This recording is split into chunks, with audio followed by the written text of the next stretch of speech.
ऐसे ही थे। अब जरा समझना बात को, एक इंसान के जीवन में, व्यक्ति के जीवन में, मैंने तमाम ये गाने सुनाए।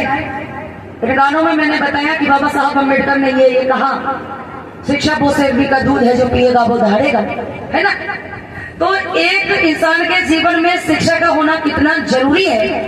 शिक्षा अशिक्षा इन दोनों की बिल्कुल भी बनती नहीं है, शिक्षा अशिक्षा। क्योंकि जो अशिक्षित व्यक्ति होता है ना, वो पता नहीं कब क्या बकने लगे, ठीक है ना। आप जरा समझना कि आपके जीवन में शिक्षा का होना कितना जरूरी है, इंपॉर्टेंट है। सुनिए, एक भैया रहा करते थे, वो पढ़े लिखे थे नहीं, अनपढ़ थे। उनकी जैसे तैसे शादी आपके जैसे लोगों ने, समझदार लोगों ने उनकी शादी करवाई, तो शादी करवाई पढ़ी लिखी लड़की के साथ। पढ़ी लिखी लड़की मतलब फंसवाई, अनपढ़ को पढ़ी लिखी लड़की फंसवा दी। अब बिटिया की शादी हो गई लड़की की, अब लड़की बेचारी ससुराल आई। जरा ध्यान से सुनो, 2 मिनट तो बताए, नहीं तो फिर वैसे भी तुम बंद करने जा रहे हैं, क्योंकि हम लोगों को तो दूर जाना है कार्यक्रम। सुन लीजिए थोड़ी देर, तो मैं आप बता दूं, और नहीं तो फिर बंद तो है ही। थोड़ी देर और सुन लो, 10-15 मिनट। एक मैं फिर दोबारा दोहरा देती हूँ आपको।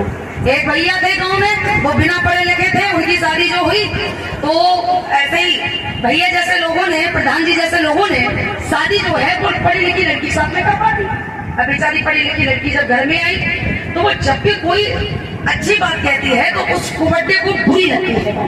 जब भी कोई बात करती, बेचारी बिटिया जो है वो पढ़ी लिखी है, अच्छी बातें करती, लेकिन उसे वो तुरंत उस लड़की के माँ बाप को गाली देने लगता है।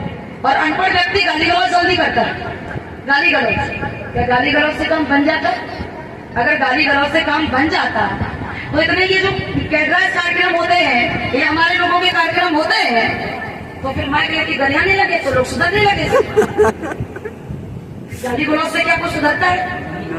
कभी नहीं सुधरता। वो चाहे पति के लिए पत्नी हो, अगर पति ये सोचे कि हम नेता नगरी दिखाएं और पत्नी को गाली गलौज करें, उसके माँ बाप को गाली दे, तो वो जान लेगी कि एक दिन ये सिल्ली गाली देगा, 2 दिन पागल गाली देगा, और तीसरे दिन बस अपनी माँ बाप की गाली देगा, और क्या करेगा। अब जो अनपढ़ व्यक्ति है, उसकी शादी हो गई, लड़की को बेचारी घर में आई, बात बात में दुनिया की गाली गलौज करता है वो अनपढ़ व्यक्ति। तो वो लड़की ने क्या किया, उसने कहा अगर तुम पढ़े लिखे नहीं हो तो पढ़ लो, अगर नहीं पढ़ोगे तो मैं अपने